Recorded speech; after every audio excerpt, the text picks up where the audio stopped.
Hi, did you know that India's oldest shop dedicated to Western classical music is in Chennai city, and it is 183 years old this year? On the occasion of Isaignani Ilayaraja releasing his symphony Valiant in London, this may be the best moment to look at the history of this particular shop and also the connect that it has with the Isaignani himself. Come, let us explore the history of Musee musical.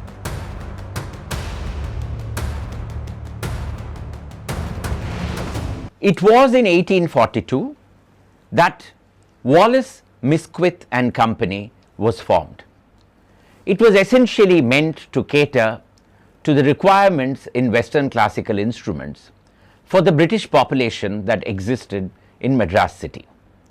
At that time, the English, secure in the fact that they had got their empire, were expanding and building large bungalows all over the city. They had their clubs and they had their churches where sacred music was performed as well. All of these required musical instruments. There were church organs coming in, there were pianos being brought in, the governor's band, the corporation's orchestra, and all other such ensembles required musical instruments. They were all being imported. But in this weather, many of them warped, many of them went out of tune. All of that required servicing. And that is how Wallace, Misquith and Company came into existence.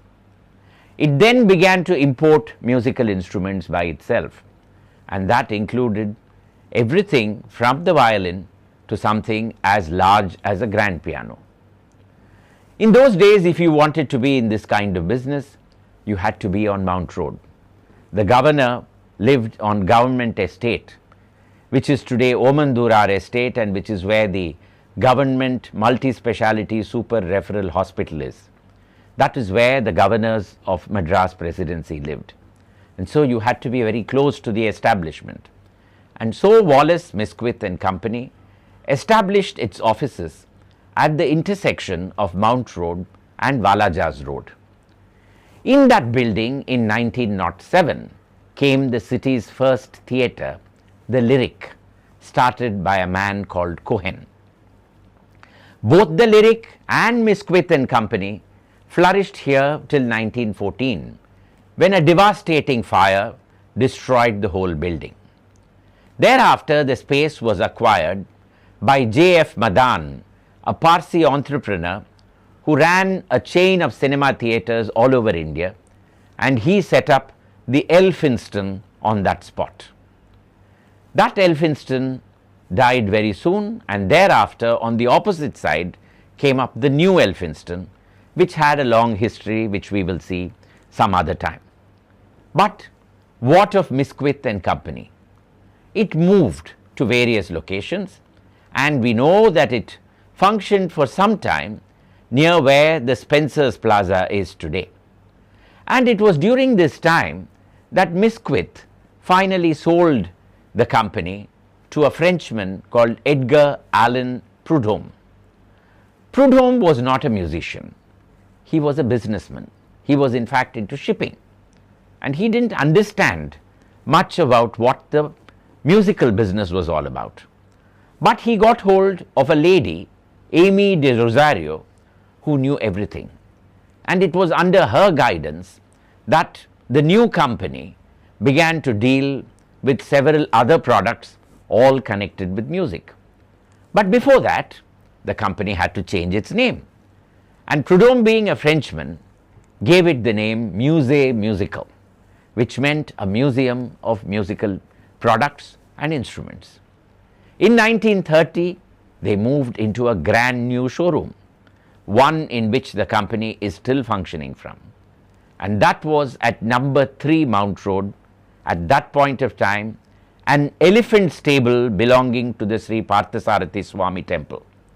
It was purchased by Musee Musicals, and it required that kind of space because it had to house giant pianos, several of them at one point of time.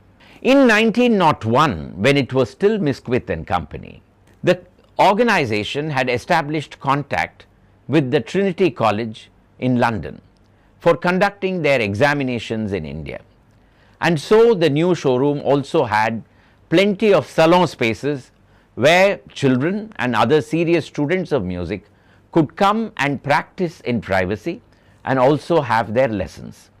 Eventually, they would also sit for musical examinations at the same place, and that has continued even now.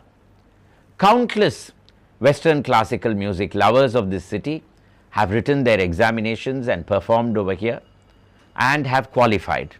One among them is our Isaignani Ilayaraja himself.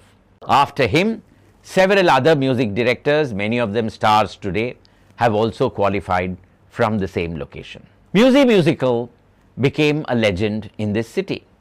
It was the place to go to if you needed Western classical music books, if you wanted to buy Western classical music instruments, and if you wanted your instruments to be repaired.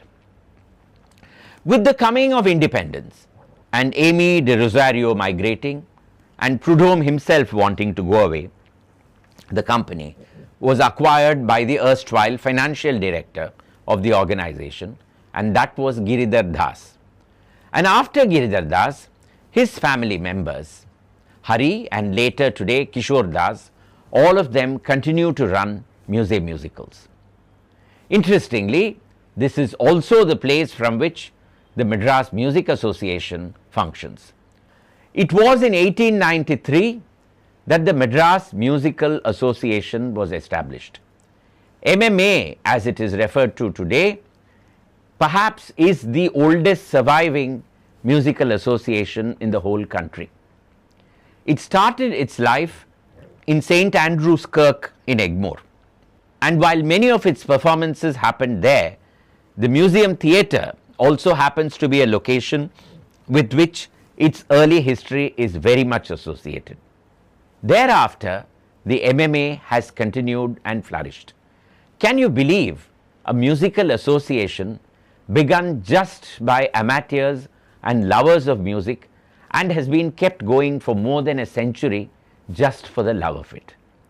One of the most celebrated names in Madras who was also associated with the MMA was the great conductor Handel Manuel. How can we ever forget his programs on All India Radio and at several other locations?